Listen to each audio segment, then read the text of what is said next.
You're watching a More Beautiful World podcast with Susan Renee, a channel for those of you with open minds and courageous hearts who are looking for guidance on your trauma healing and personal transformation journeys.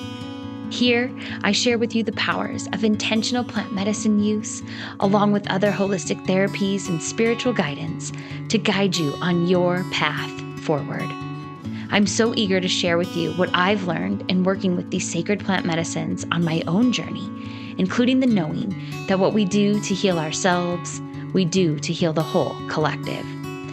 Join me as I share my experiences, knowledge, and wisdom to guide your trauma healing so you can transform your life, and so that together we can create the more beautiful world we all know is possible.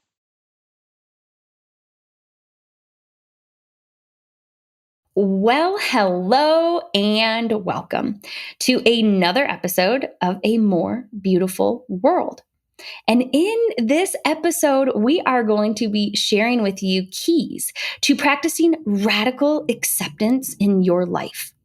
And to do that, I've got a special guest and dear sister here with me today, my girl, Julie Elizabeth. And she is here to take us through a framework of how to embody radical acceptance on your recovery and transformation journey. We'll be covering today what radical acceptance is, why it's important on your transformational recovery journey, and how to integrate these practices into your life so you can tap into your true self and feel whole and release some of the old patterns that have been keeping you stuck in your life. So if you are eager to learn how radical acceptance will accelerate your transformation and recovery journey, and how it will connect you to more deeply and fully feel your true self, then this episode is for you. A quick ask, as always, tribe, before we dive into this episode, wherever you are tuning in from, if you could drop me a rating, a review, a comment, or even follow the podcast, I would greatly appreciate it.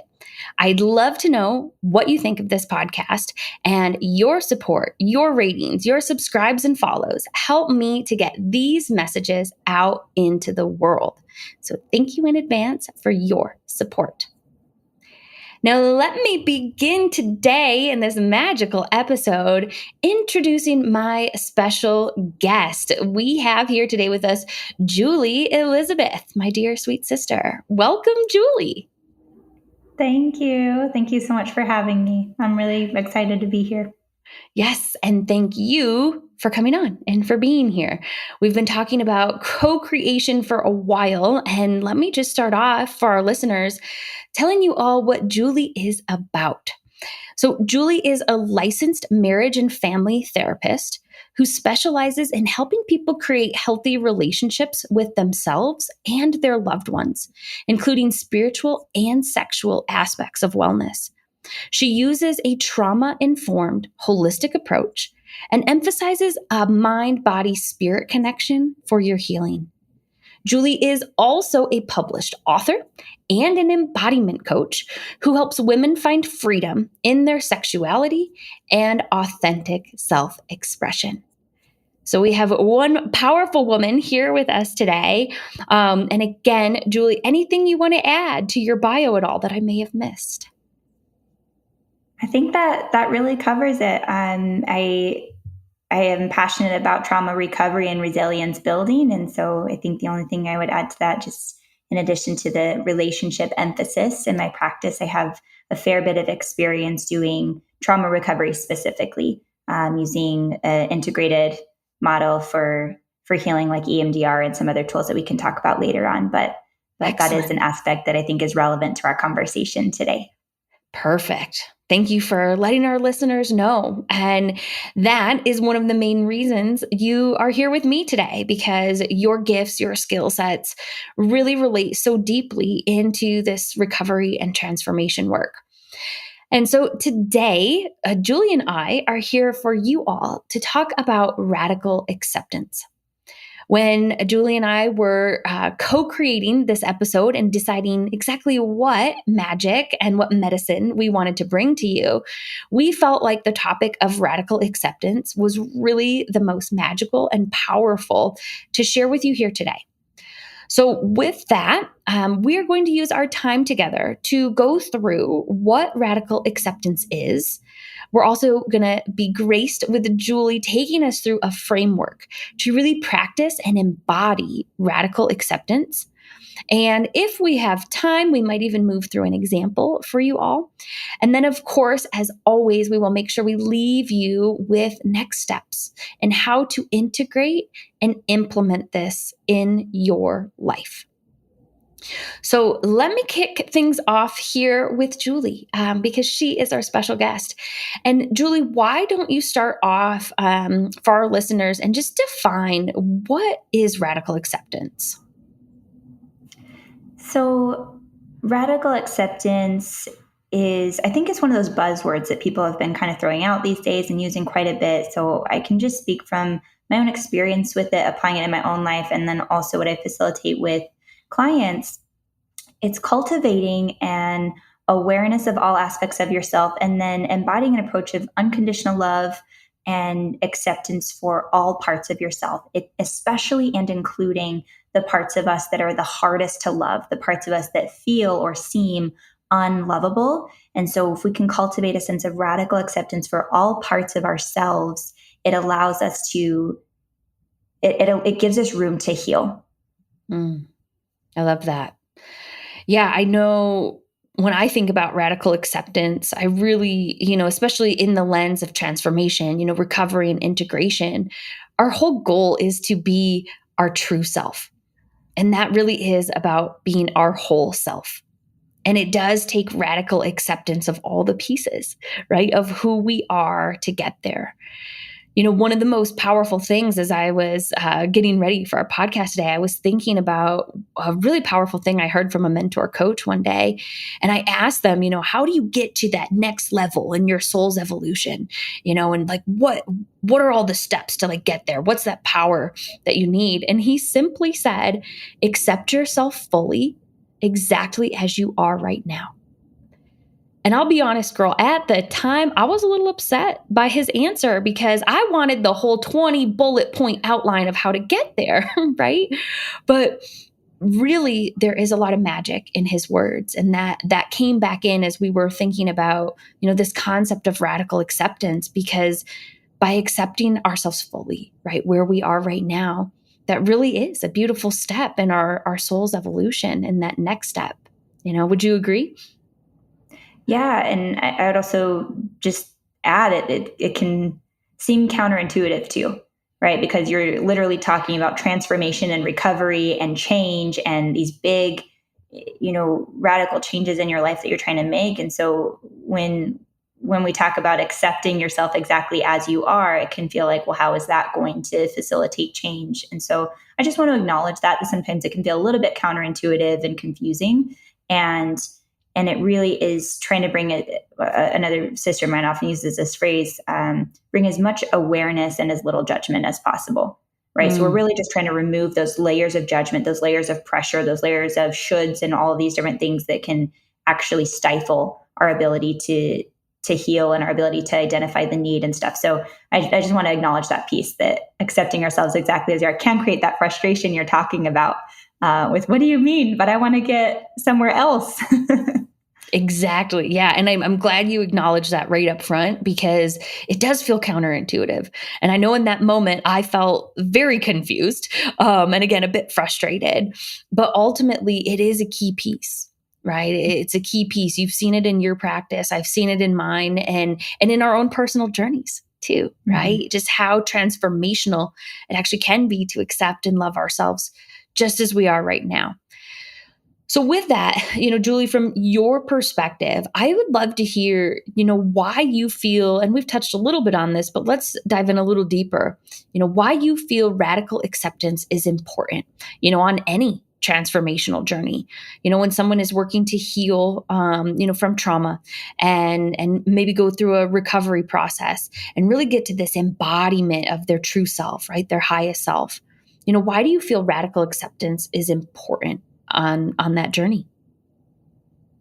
That's a great question. And the simplest answer is because the most healing happens when we love the most unlovable parts of ourselves. And the most suffering happens when we reject those parts of ourselves. Those are often the source of the patterns that don't serve us. They're often the source of our suffering. And so when we can cultivate this, and I want to be really clear, just as a bit of a side note, it doesn't mean full tolerance or like not bringing accountability to some of these patterns of, okay, this behavior is not serving me or it's harming me or someone else, or, we can bring that awareness to it, but it's just acknowledging that and finding some compassion, what is the word?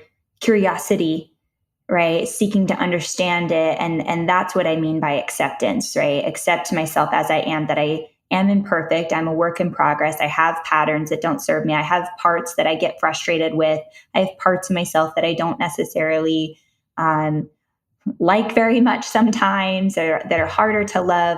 But when we can do that, then we get closer to the parts of us that are at the root of our suffering that we often, otherwise create denial around. We create, delusions for ourselves around, kind of get into some self-deception around, because we're trying to avoid, push away, reject the parts of us that make us feel really uncomfortable. And it's through accepting those parts and allowing them to be felt and seen and witnessed, and leaning in with that curiosity, that we can actually heal them, which I know we're going to go into more deeply, but it really is getting to the source of our suffering. I love that. Well said. Yeah, I think it's an important, a really important step here. And ultimately, I think radical acceptance really does help us embody some higher frequencies, and it helps us get out of those shame cycles, and it helps us find our willpower and our desire. And ultimately it can be messy, right? Because we are dealing with some of the parts we don't like, and maybe things we've avoided for a little bit. So this work, can get a little uncomfortable, and we're going to talk about that. And it can get a little messy, but it is worth it. And I think that when you are, going on a transformation journey, having that courage, to be able to look at some of those parts of yourself. And I think, as you put it, right, get to the root cause, of the suffering, that can be so freeing and really help people experience freedom, and embody and feel, again, that higher self, that true self. And if I can just add to that too, there's a phrase that we hear a lot. It's kind of a cliche at this point. It's like a Buddhist phrase that life is suffering, right? It's kind of accepting suffering comes with this life experience. And while that is true, I think the other side of the spectrum is life is also joy and pleasure, and we have the capacity for both. And when we can acknowledge and accept and learn how to navigate our suffering and find a sense of mastery with that realm of things, I think we do reach that freedom you just spoke of, that freedom to experience peace, that freedom to experience joy and play and creativity and inspiration, and just a sense of wholeness and okayness with ourselves and where we are in life and the journey of it. And so I always like to highlight that other side of the coin, that there really can be authentic, true, genuine joy, and not just temporary pleasure. I love that. Yeah, good thing to point out, for sure. It just reminded me of a quote one of my old yoga teachers used to say all the time. She used to say, "Pain is inevitable, and suffering is optional." And it kind of, a lot of people use those words interchangeably, but really, we're all going to experience pain on our journeys, right? And learning how to move through the pain is a part of it. But suffering, to me, is like when we're holding on to it. We're holding on to the pain, we're holding on to the stories. And again, I feel this concept and this framework you're going to take us through with radical acceptance allows us to get that freedom. Freedom from the suffering to, again, maybe feel pain, but ultimately to free ourselves, from the suffering aspect of it, and tap into some of those deeper levels of joy and love that are out there for us on this magical journey. Mm-hmm. Yeah. So now I know that you have a framework that you take your clients through. And I know, right, it varies. When we work in the holistic side of things, we're always creating things like tailored to the individual. But we have a general framework and some things that we want to talk through today. So I know with your framework, you wanted to share that with us today to really help our listeners, help someone out there who's listening right now. How do they move into radical acceptance? So I would love for you to kind of take us through, these parts and maybe the journey, of radical acceptance, and maybe start with like a general overview. And then if we want, we can break down the parts. Or if you just want to start at the beginning, whatever you'd like, but let's talk a bit about your framework with how to help someone connect into this radical acceptance. Mm-hmm. So it's a great segue from what we were just talking about. I think step one is accepting where you are right now. And that doesn't mean, again, tolerance, right? That doesn't mean not having any interest or investment in creating change. It's just pausing for a second to get really present. How can I accept where I am and bring awareness to that? So I think step one really is about bringing awareness to ourselves, bringing awareness to our patterns, wherever we are at this particular point in life. And there's an embodiment piece to that, right? In practicing it might even just be taking a deep breath. I often place a hand on my chest and add a little bit of pressure there. And I place the other hand on my stomach just so that I can feel when my belly rises with breath and oxygen. And I just create a little bit of that presence as I notice. Mm. Right. When we bring awareness to something, it's another phrase or another way of saying that is observing, bringing awareness to observe the sensations in my body, the thoughts in my mind, the emotions that I'm experiencing, the context around me, the behaviors, the patterns, the themes that are showing up, right? There's so much data that we can just have awareness of and observe and without judgment. Right? If there's no moral judgment, if there's any judgment of like, okay, this isn't serving me, that's more discernment. So I think judgment can be a tricky term because it has a negative connotation to it sometimes. So I'll just use like discernment, discerning, does this serve me or does this not objectively? No, but can I accept that that's true? Step one. Yeah. I love that. And in so many episodes, I have talked about different processes and different ways, to help people on their transformation and recovery. And I think almost every single one starts with awareness, because that is a huge key. Where am I at right now? Can I observe what's happening in my mind, my heart, my body, right? So I love that. And you said something about observing, and I love the thought of, in awareness, can we just be the observer of what's happening, without that judgment, coming in, and just simply observe with compassion, and with grace. So it's a beautiful first step. I think it always begins with that self-awareness. So from there, once someone's kind of just sitting and observing and aware, when we think about radical acceptance, what do they do next? Now that they are kind of like aware of where they're at, where do they go from there? Give yourself permission to feel. Mm. That's step two. And I would say, these kind of blend together because even an example of awareness, it's a nice idea to be really removed from it. It's a nice idea to be like, oh, just be the objective observer. And, it's all just information. It's at a distance. But it's nearly impossible to not be affected by that, to not have some emotional reaction within yourself come up. And, a very real example might be like, I don't enjoy where I am right now. I'm at a really painful point in life, or I've made some decisions that create a lot of discomfort inside of me and outside of me, or I'm being confronted with consequences that I don't like, or I'm being confronted with awareness that I have created these circumstances, right? That I've had a part to play, that I'm accountable for hurting people that I love, that I've created a harmful impact that I never wanted or intended, right? So some of these things that we bring awareness of like, I don't really enjoy where I am right now at this point, can be fierce, can be really intense. And so I think the second step is being able to allow yourself to feel and have enough tools, enough resources that can help you build a tolerance for those emotions that aren't going to make you run away from them, distract from them, numb from them, cut off from them because they're so uncomfortable, and really slow down enough to take inventory of those feelings, take inventory of those sensations.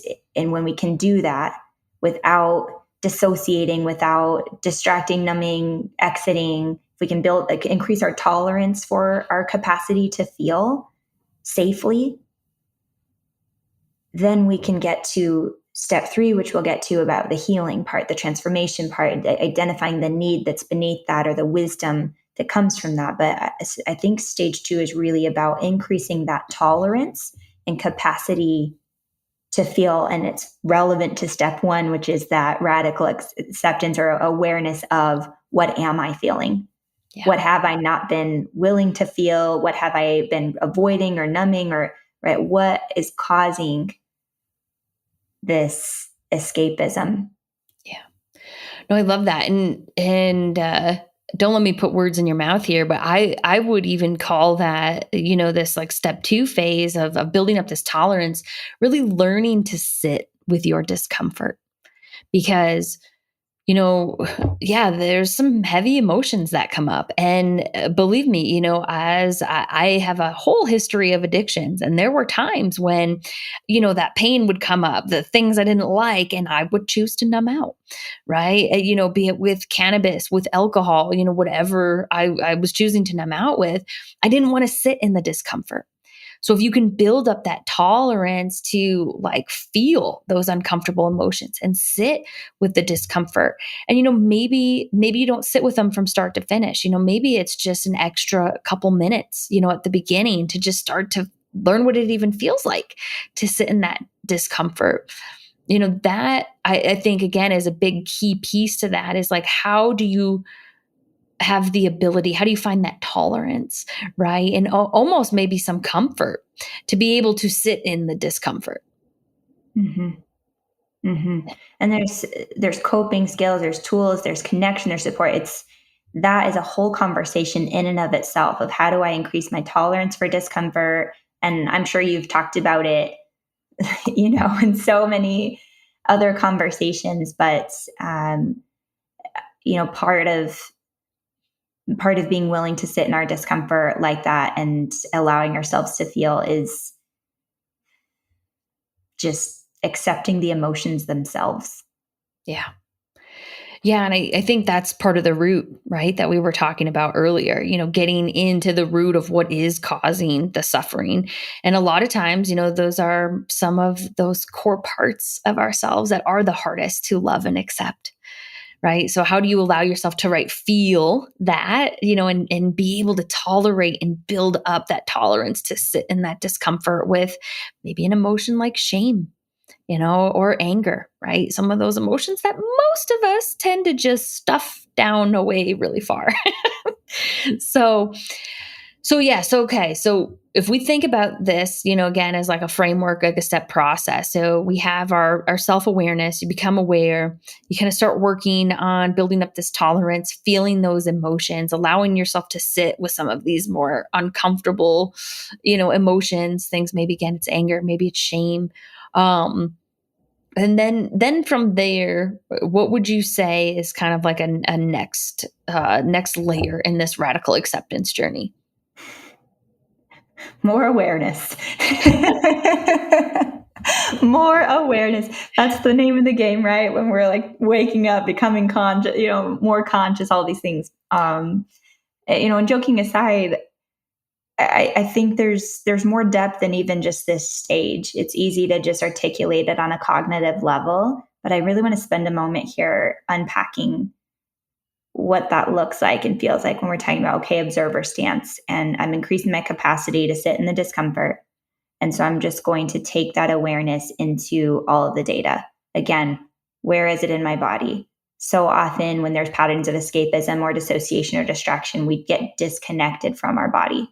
And not just because of addiction patterns, but sometimes we're socialized to do that. Sometimes we haven't had the support or the safety or the resources to do that, or we've had traumatic experiences that we had to evolve and adapt that pattern to escape because it just wasn't safe. There's a multitude of reasons why we learn to do that, and that's a really important point too. I think that deserves emphasis, is that any ways that we've evolved or adapted throughout life have been for our survival. And so at some other point, some way, shape, or form, I think this is kind of just an undercurrent to understand that whatever parts I have that I don't like, can I give the benefit of the doubt, or just accept the idea, entertain the idea that it's there for a reason. And even if it's outdated, even if it's no longer serving me or it's caused a lot of harm or whatnot, I don't like it. And that's understandable, valid to feel. Can we hold space for the fact that it might be there for a reason? And so when we do that, then we can just sit with this awareness and say, all right, I want to be able to get to know these parts of myself. I want to be able to take that awareness into the body and notice how it's affecting me, right? Start making it safe again to be in the body, to feel. Because I don't want to emphasize that so much, because it's so easy to just say on the surface, like, oh, feel your feelings and give yourself permission to feel. But the reality of that is that it is, excuse my French, it's just fucking scary. And it's overwhelming and really intense. And it can feel like a tidal wave drowning you. And so when I use words like building a tolerance and increasing capacity, that's a very real process that takes time and support and patience and compassion for yourself to build that. And there's a very valid reason, and the reasons might be different for each person, but there's a very valid reason why you got into the habit of disconnecting from it in the first place. I felt like that needed to be said. Yeah. And I think it's a beautiful point to bring up because, yeah, all of the patterns that we've gotten ourselves into, especially if it's in the right addiction space. Hey, you could be addicted to being a workaholic, or you could be an alcoholic, or, you could be using like nicotine and smoking, as an outlet. All of those had a purpose, and it is for survival, right? These things taught us or didn't teach us, maybe they did teach us a little bit, but they helped us survive. They helped us get where we are right now. And so, I think it's important to give them a place, right? And to not judge them, not push them away, right? Again, this is about radical acceptance. Like, hey, this pattern helped me survive. It helped me figure out when my body was activated in survival mode and, fight, flight, freeze, right? It helped me continue on. So I think with that, it's a very important thing that a lot of times, those practices that we did bring in for survival, they have disconnected us from our bodies. They have taught us how to numb out and how to kind of dissociate from what is happening. So like you said, it is not an overnight process. And, we'll make a plug later for why it really is important to do this work with a coach. But again, I think we're planting the seeds of awareness in folks today because that journey does take a long time to learn how to, again, maybe sit in that discomfort, create some space from going to your numbing mechanism or your old survival mechanism, and to actually start to feel, what have I been avoiding? Right. And really what is showing up in my body. And when you brought it back to self-awareness, awareness is an ongoing tool. Right. And it's something Yes. I know, even though you and I have made it very far, on our transformation and our own healing journeys, we still do this. Right. And we still practice this and we still work on improving with this, self-awareness as an ongoing tool.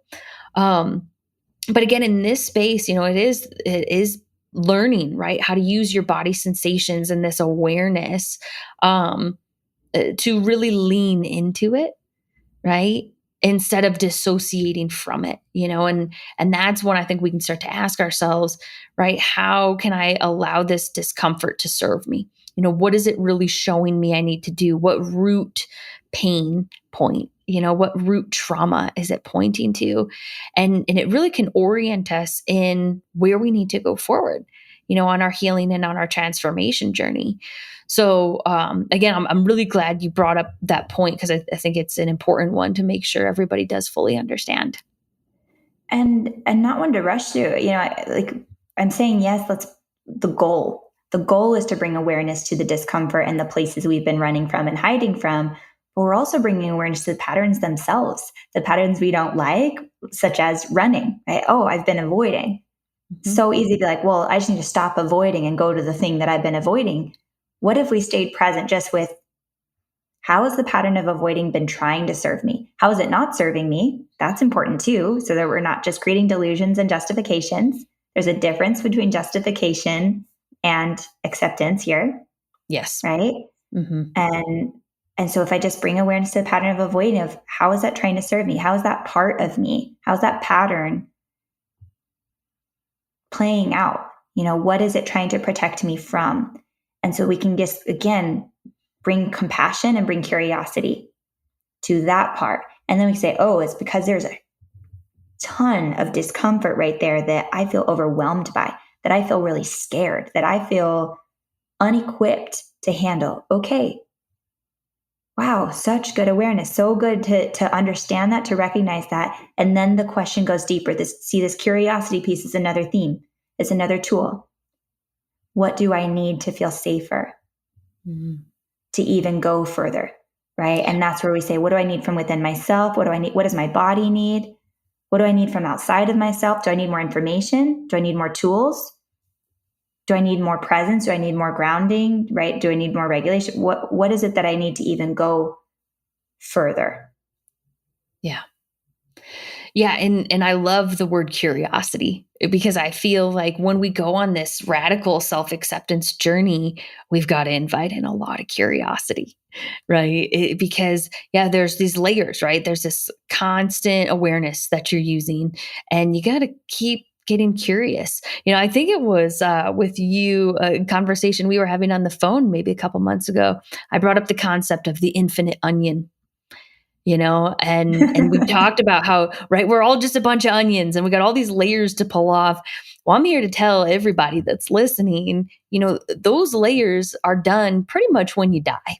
So in this lifetime, it is an infinite onion.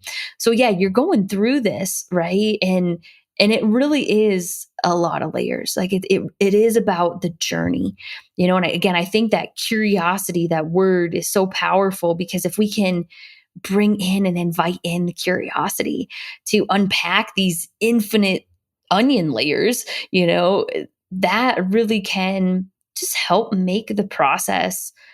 I don't know if I want to say easier necessarily, but I think you can go into it more consciously, right? Knowing that that is part of the work. There's a lot of layers to unpack that you're going to unfold.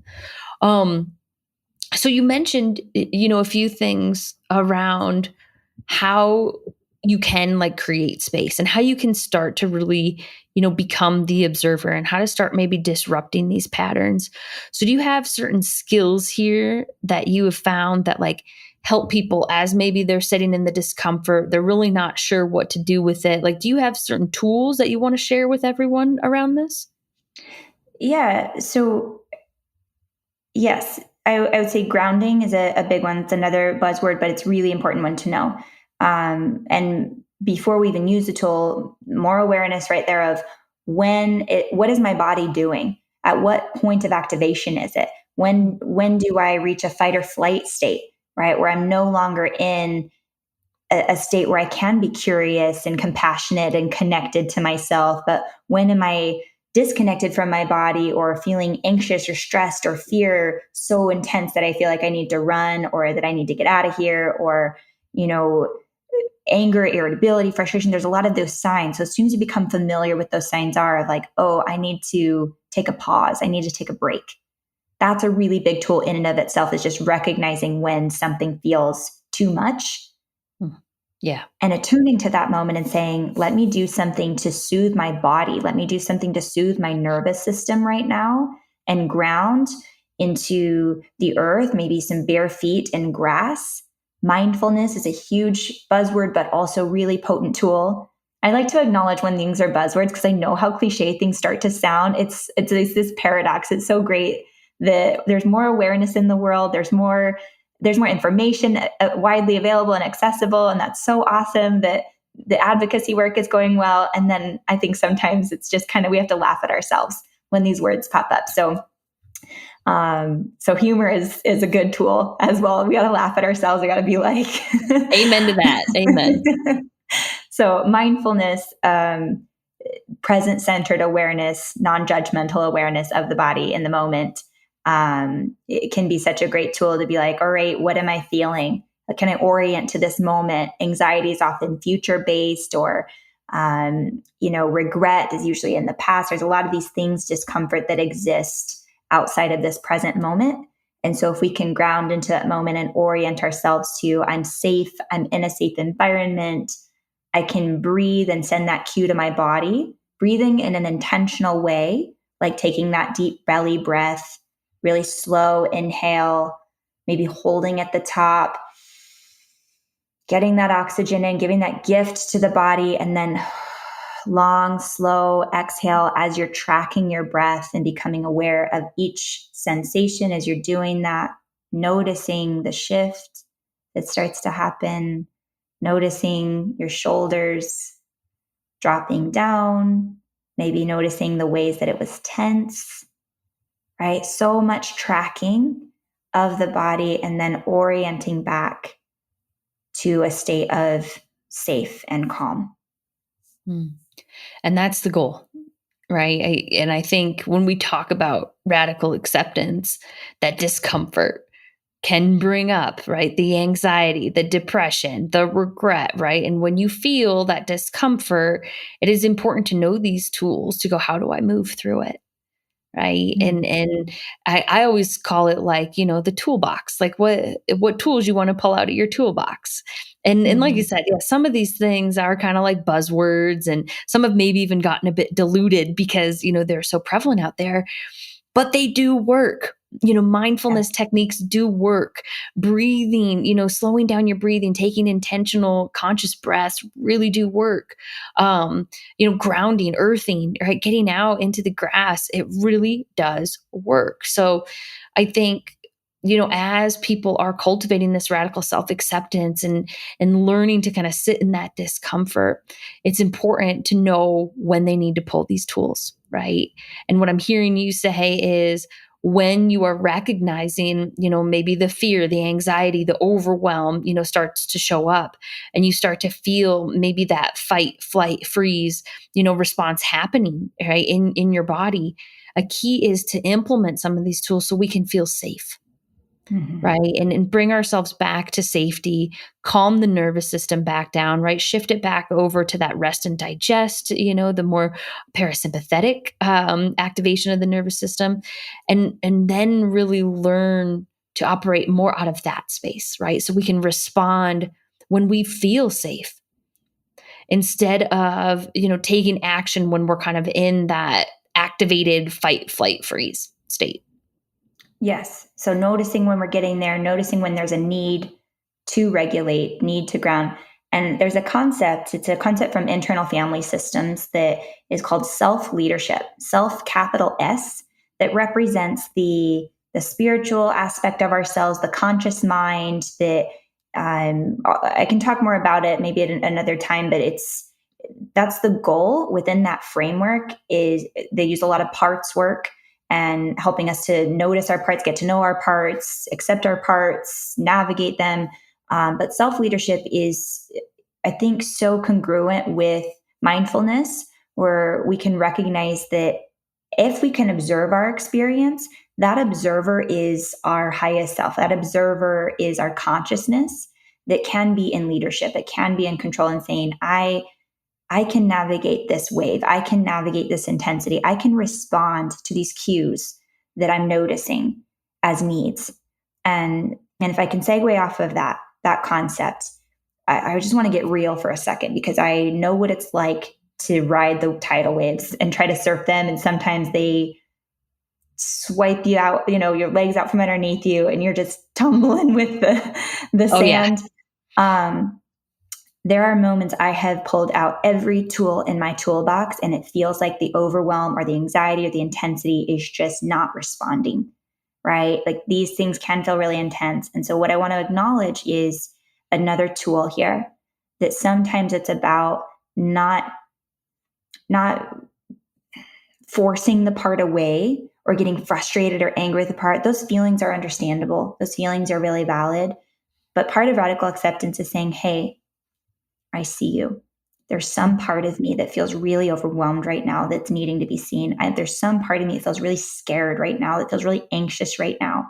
How can I, in my mind, how can I speak directly to that part and say, I see you? If I can just even acknowledge it as an alarm bell going off in the system, I've got something important to say. There's something that needs your attention. Something feels like a crisis. Even if that creates inconvenience, even if that creates frustration or discomfort or pain, if we can acknowledge that those parts are also worthy of love and acceptance and patience, because it might take time. It might take time to hear its message. It might take time to understand it. It might take time to explore it, to feel calm enough and safe enough and resourced enough to get to the bottom of it. But what is a temporary tool that we can do is say, I see you. I hear you. I value you. I can trust and give you the benefit of the doubt that there's something important you're trying to say and some job you're trying to do for my benefit. Hmm. Maybe I don't like the way you're doing it. Maybe I don't like the way you're alerting me to this, but I can still respond. I can choose how I'm going to respond to you and kind of just affirm that with these parts that again are not easy to love. They're like, it's like a toddler that is having a complete meltdown in the grocery store and stressing out your nervous system and you're like, oh, everybody sees, but like at the same time worthy of love, at the same time Yeah. so much compassion can be felt. So I think I hope that makes sense. I hope that's clear. Feel free to maybe ask any follow-up questions or um, Yeah, I think you hit on right there a beautiful kind of way to wrap this up today. And that is if we can view this process through that lens of compassion, right? And really remember radical acceptance is doing the work to see, to love, to give voice to those most unlovable parts of ourselves, right? And it is going to take practice. It's going to take patience. It's going to take perseverance. It's going to take some grit because this shit, like you said, it gets messy. When you're riding those waves and you fall off that wave and you're being tumbled, in the surf and, banged against rocks, like it's some uncomfortable shit. It really is. But the goal here with radical acceptance is to love and accept all parts of ourselves. And the goal here really is all the light, beautiful things we love, and all of those maybe dark, mysterious, not so lovable, not so likable parts of ourselves. And so with that, I love your analogy of the toddler in the grocery store, because that's just perfect, right? They're freaking out and you are probably angry and upset and embarrassed and all the things, right? But you still love them. They're still worthy of love, even if they're throwing that tantrum. So I think that's a really good just way to kind of wrap up, is to just remind everyone out there listening, right, that there is compassion, there is grace, there is mercy that needs to come into this process. And it does take time. It takes time. Um, and it is worth it, because when we can get into that space where we can, see all those pieces of ourselves and just say, yeah, I see you. You are worthy of love. That's that's powerful, and that's how we do integrate all parts of ourselves back into the whole, and really get into embodiment of that true self, right? and if I can just add one other concept to that piece, it's those moments exist, those moments are real. And when I say, I see you, I hear you, you're worthy of love, worthy of compassion, give the benefit of the doubt that part has a purpose. And then there's a commitment in your heart you can make to not give up on the process and say, I'm committed to coming back. I'm committed to seeking understanding of what that need is, of what that part is needing help with. Why is the alarm bell going off? Right? What's underneath this discomfort? Because when we can accept, you know, those challenging aspects and still be willing to say, I'm not going to avoid you or punish you or ban you or, exile you. If I can just still stay committed to coming back, taking a break when we need to, right? Of course, regular cells, but then be committed to coming back with that same curiosity and peeling back those layers one at a time. That's when you get to the gold. That's when you get to the absolute prize of understanding, of true acceptance, of true love for these parts, and clarity. Clarity is such a gift. It's not just awareness, not just understanding. It's like, oh, I've been misunderstanding you for so long. I've been, hating you. I've been blaming you. I've been, pushing you away for so long. And all of the time there's this like beautiful golden nugget of truth underneath all of it. So if there's a message that I hope everybody can take away, is that it's worth all of it. It's worth staying with the process, being patient with yourself, and getting to those golden nuggets, because they're so beautiful, and they really do make such a world of difference when on top of it there's just like a clusterfuck of shame around it. I hope it's okay to curse. But like Yes, we that's curse all the something. time here. Okay. When there's so much shame, it's like, I don't want to touch that. I don't want to get close to that. Like that. Oh, it's so ugly on the surface, but at the core, I promise there's beauty. Yeah. No, and thank you, because I think that is also just another really important message for everyone to hear, because that little golden nugget, I think you called it, at the core of it, that's our truth. That's the divine love that we are. And we all have, even though maybe it's been buried for years and years, we haven't tapped into it. There is an inner knowing and an inner truth that we are all so perfect, so uniquely divine, so worthy of love and so worthy of this acceptance, and that truth is within us. Whether or not we're connected to that, is another story, but that connection and that reconnection is possible. And I think that's very important to leave everyone with here today. So thank you for that. So with that, I mean, wow, this was all so incredibly powerful, and yeah, I feel like we're just gonna have to have you back, because there's like a bunch of other things already I want to dive into with you, Julie. But thank you so much. I know you kind of just shared some final thoughts, but when we're talking about radical acceptance, are there any final things you want to leave our listeners with for today on our topic of radical acceptance? Yeah, I think we've really emphasized how it is a journey, it is a process. Allow it to take time. Give grace to yourself for how long it's taking, and then get the support that you need. None of us are meant to go through this alone. I've been so grateful for all of the angels that have shown up in my life and have been healing agents and just anchors outside of myself when I am going through the storm inside of me. And so, whether that is a coach or a really solid support system, people that you can be vulnerable with, that you can, people often use like I told on myself, right? Like accountability partners that you can just be like, I'm tracking this shadow or I'm tracking this pattern. And like, I need somebody to keep me out of self deception, whether it be a therapist, just get the support that you need. None of us are meant to do it alone. It is brave to be vulnerable. It is brave to be doing this work and to receive support and ask for that support. And so I hope that there can be an opportunity where I can just share some tools, if it is the traditional therapy route that I want everybody to know about, especially if you have a history of trauma, that it's not just talk therapy, that there are actual tools and processes that can help you get genuine relief from really intense symptoms of trauma like PTSD, that I just want to make sure that everybody knows about, that is an option available to them. And so I can share that when you're ready.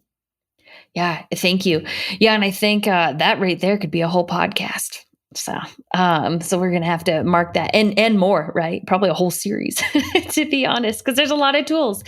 But I agree wholeheartedly, my dear, and I think that was a beautiful last bit of advice because we are not supposed to do this alone.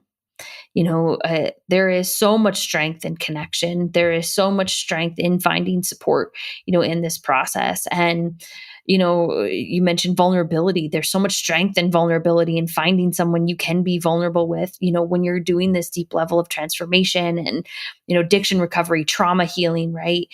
And again, there's strength in doing the work together. And I think that's a great point to end on. So, with that, Julie, if listeners do want to get in touch with you, or follow along with what you're doing, how can they best connect with you? Yeah. So Instagram, I think that'll be in the caption of the post. You can find me on Instagram. Send me a DM. I have a few different ways that I work. I am a licensed therapist, so I can work in a very traditional formal capacity as a licensed therapist, and I can set that up with them if that feels most appropriate. To do some trauma recovery work or relationship work. If there's relationship patterns that you want to increase some self awareness around and do some shifting around. And then for women who might experience a lot of shame around sexuality or identity development and really trying to find that freedom of authentic expression, I do some coaching work as well with both in a group format and one-on-one coaching for women, and do some embodiment coaching with that. So Instagram is the best way to reach out to me directly. I'll get back to you and we can just see what you're going through, where you're at, and if I can support you, or I can find some resources to give you some referrals that way. Wonderful. And I will make sure for all you listeners out there that I add Julie's Instagram into the description so you can easily find her and connect with her. But my dear sister, thank you again for being here today. This has been a pleasure. And to all the listeners, if you want to hear again from Julie, drop me comments, shoot me a message, let me know too, because I'd love to bring her back on as a guest. Again, I feel like we have so much more to talk about, but again, just a sincere, deep thank you. So much gratitude for you and being here and joining us today. Thank you. Thank you for having me. Of course. Okay, tribe, that is it for this episode on radical acceptance. I hope you are feeling eager to, maybe get a little curious and start implementing some of the framework shared here today so you can begin working on radical acceptance and bringing that into your journey of transformation and recovery. And let's remember, this is all about making the world a more beautiful place. And that begins with you. Because as you better yourself and you move through your recovery and transformation journey, you beautify our world. As always, I appreciate you being here with us. And of course, as we were talking about, if you need support on your journey, as you heal from addiction, as you heal from trauma, or if you are preparing for or integrating any plant medicine journeys, make sure you grab your free clarity call with me below, because I would be honored to guide you on your personal transformation. But that is it for today, my dear tribe. Until next time, mwah! Much love to you all.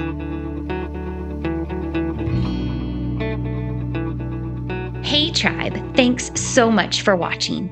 If you enjoyed this video, make sure to hit the like button below and then click subscribe so you catch future episodes.